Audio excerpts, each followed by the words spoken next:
Satoshi ក៏ធ្លាប់បានលើកឡើងដែរថា Bitcoin មានកម្រិតខ្សោយខាងប្រព័ន្ធ privacy ហើយនេះហើយបានជាគម្រោង CCAS គឺកើតឡើងតើមាននឹងអីកើតឡើងចំពោះ project CCAS នៅក្នុងពេលថ្មីៗគឺយើងឃើញថា CCAS វាជាគម្រោង cryptocurrency មួយដែលផ្ដោតទៅលើប្រព័ន្ធ privacy បាន crash ប្រមាណជាង 30 ទៅ 40% ត្រឹមតែរយៈពេលប្រមាណថ្ងៃមូលហេតុធំគឺដោយសារតែភាពភ័យខ្លាចរបស់ investor នៅក្នុងគម្រោងកាក់នេះដោយសារតែពាក់ព័ន្ធជាមួយនឹងការស្វែងរកចំណុចខ្សោយនៅក្នុងកូដរបស់ CCAS ហើយកូដទាំងអស់នេះត្រូវបានប្រើតាមរយៈ hacker ដែលពួកគេគឺបានប្រើជំនួយពី AI ហើយស្វែងរក bug នៅក្នុង CCAS ហ្នឹងចឹងហើយបានជាអ្នកគ្រប់គ្នាគិតថាបើសិនជា bug ហ្នឹងគឺ hacker រកឃើញពួកគេគឺអាចធ្វើការ mine CCAS គឺ unlimited ចឹងដែលធ្វើឲ្យ supply ទាំងមូលរបស់ CCAS គឺវាលែងមានន័យហើយបានជាហេតុយើងឃើញកាក់ CCAS គឺដាំក្បាលចឹងមូលហេតុដែលព័ត៌មានទាំងនេះគឺធ្វើឲ្យមនុស្សជាច្រើនចាប់អារម្មណ៍ដោយសារតែវាពាក់ព័ន្ធជាមួយនឹង AI ហើយវាជាបញ្ហាធំនៅក្នុង cryptocurrency decentralized finance ឬក៏ DeFi រួមជាមួយនឹង blockchain security ទាំងមូលគ្រប់គ្នាយល់ថា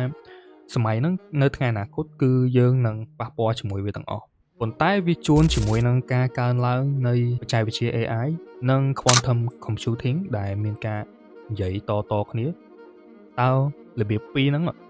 មួយណាដែលវាអាច beat គ្នាបានមុនបានន័យថាតើខាង security ខាង blockchain ខាង crypto តើគេអាចរករបៀបម៉េចដែលអាច beat កុំឲ្យ AI កុំឲ្យ quantum computing គឺ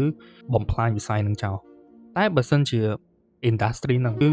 វានៅតែបន្តហើយកើតរឿងដូចបែបនេះហើយ AI គឺវាកាន់តែគ្រោះថ្នាក់វាកាន់តែឆ្លាតតើវានឹងមិនវិញចំពោះវិស័យ decentralized finance មុនយើងនិយាយពីបញ្ហាឲ្យកាន់តែជ្រៅជាងនេះគឺយើងគួរណាតែយល់អំពី CCAS វាជាអីសិន CCAS វាគឺជាគម្រោង cryptocurrency មួយដែលផ្ដោតទៅលើ privacy ឬក៏ភាពឯកជនភាពដែលថាវាត្រូវបង្កើតឡើងដើម្បីដោះស្រាយបញ្ហាដែល Bitcoin មានដូចដែលយើងដឹង Bitcoin វាមិនមែនជាប្រព័ន្ធមួយដែលអាចលាក់អត្តសញ្ញាណបានទេ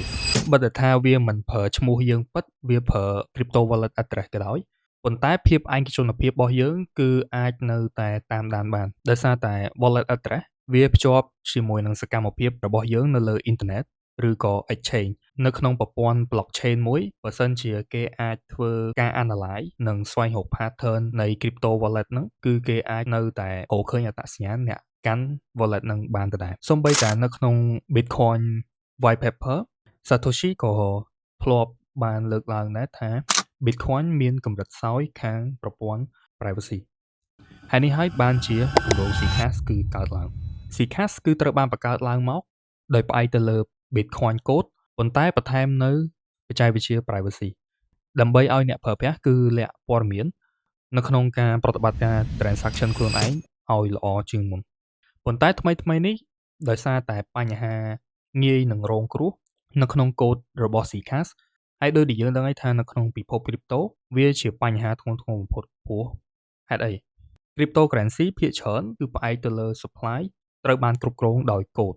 បើសិនជាកូដគឺមានបញ្ហាហើយនរណាម្នាក់អាចចូលទៅក្នុងកូដហ្នឹងហើយអាចបង្កើតកាក់ដែលវា unlimited ចឹងធ្វើឲ្យ supply ទាំងមូលគឺបាត់បង់ទំនុកចិត្តហើយឬក៏ investor គឺបាត់បង់ទំនុកចិត្តហើយវាលែងមានន័យហើយកូដវាគឺជា trust មួយជាក្រមច្បាប់មួយដែលមនុស្សគ្រប់គ្នាគឺយកវាមក apply បើសិនជាបញ្ហាចឹងកើតឡើង network ហ្នឹងគឺត្រូវខូចឬក៏បោះចោលមនុស្សគ្រប់គ្នាទាំងអ្នកនៅក្នុង X platform social media ផ្សេងគេថាកូដ bug ទាំងអស់នេះគឺមានប្រហែលជា4ឆ្នាំហើយប៉ុន្តែអត់មានអាគេរកឃើញទេទើបតែនៅដើមខែហ្នឹងគេធ្វើការ fix កូដហ្នឹងវិញហើយអ្នកដែលរកឃើញត្រឹមតែជាមនុស្សម្នាក់ដែលប្រើ AI cloud អញ្ចឹងយើងសាកគិតមើលថាបញ្ហាធំមួយនៅក្នុងកូដដែលវាលាក់ខ្លួនអត់មានអាគេរកឃើញ4ឆ្នាំប៉ុន្តែត្រូវបានរកឃើញវិញដោយ AI គេយក AI ជាជំនួយអានេះគឺវារយៈពេលយូរណាស់សូអញ្ចឹងតើគម្រោង project crypto ផ្សេងដែលមាននៅសប្តាហ៍នេះតើមានគម្រោង cryptocurrency ប្រមាណទៀតដែលមាន bug ទាំងអស់ហ្នឹងហើយអត់ទាន់រកឃើញអញ្ចឹងបើសិនជាគេ train AI កាន់តែឆ្លាតទៅហើយអាចស្វែងរក bug ហ្នឹងនៅលើ cryptocurrency ផ្សេងតើអាវិស័យហ្នឹងវានឹងចេញរូបភាពបែបម៉េចការជួយ program ឬក៏ការសរសេរ code ជួយ developer រក bug ប៉ុន្តែនៅថ្ងៃខាងមុខគឺវាអាចជាពេលមួយដែល AI ទាំងអស់ហ្នឹងគឺវាត្រូវបានប្រើដើម្បីវាយប្រហារអញ្ចឹងនេះវាជាចំណុចសំខាន់មួយដែលវិស័យពីរហ្នឹងគឺវាដើរទន្ទឹមគ្នា ហើយវាអាចបំផ្លាញគ្នាបើសិនជា developer គឺអត់បានមើល code កាន់តែស៊ីជម្រៅទេអញ្ចឹងបើសិនជា blockchain decentralized finance គឺវារីកចម្រើនការ find bug គឺវានៅតែបន្តសូអញ្ចឹងការកើនឡើង hacker ក៏វានឹងច្រើនដែរដោយសារតែកញ្ចប់លុយធំគឺវានៅក្នុងវិស័យហ្នឹងអញ្ចឹង hacker ម្នាក់ៗគឺគេនឹងព្យាយាមយកការរីកចម្រើនភាពវៃឆ្លាតរបស់ AI ហ្នឹងគឺមួយថ្ងៃព្យាយាមរកតែ bug នៅក្នុងប្រព័ន្ធទាំងអស់នេះទេការកើនឡើងនៃការ attack surface នៅលើ cryptocurrency គឺវានឹងកាន់តែធំទូលាយហើយនឹងធ្វើឲ្យមនុស្សគឺកាន់តែខ្លាចនៅលើ DeFi ឬក៏ Decentralized Finance វាគឺជាប្រព័ន្ធ blockchain មួយដែលវា transparent បានន័យថា code នៅលើហ្នឹងណាគេក៏អាចមើលវាបានដែរប៉ុន្តែវាក៏អាចរៀងមានហានិភ័យតិចព្រោះបើ code វាបើកចេញជាសាធារណៈហើយអាចមើលបានទាំងអស់គ្នាទាំងអ្នកជា cyber security ទាំង hacker ទាំងអ្នកស្រាវជ្រាវអញ្ចឹងបញ្ហាគឺ cyber security គឺត្រូវស្វែងរក bug ហ្នឹងឲ្យបានមុនហើយកែប៉ុន្តែ hacker វិញគឺព្យាយាមស្វែងរក bug ហ្នឹងដើម្បីលួចលុយជាពិសេសរាល់ថ្ងៃហ្នឹង protocol ណាដែលមានលុយរាប់លានឬក៏រាប់ម៉ឺនដុល្លារដែល lock នៅក្នុង smart contract បើសិនជា AI agent គឺវារកឃើញកន្លែង exploit បានលឿនជាងគឺយើងនឹងឃើញថាមានការវាយប្រហារយ៉ាងញឹកញាប់ហើយវានឹងធ្វើឲ្យមនុស្សគឺបាត់លុយកាន់តែច្រើនហើយដូចដែលយើងនិយាយពីមុននឹងព័ត៌មានពីមុនថា RWA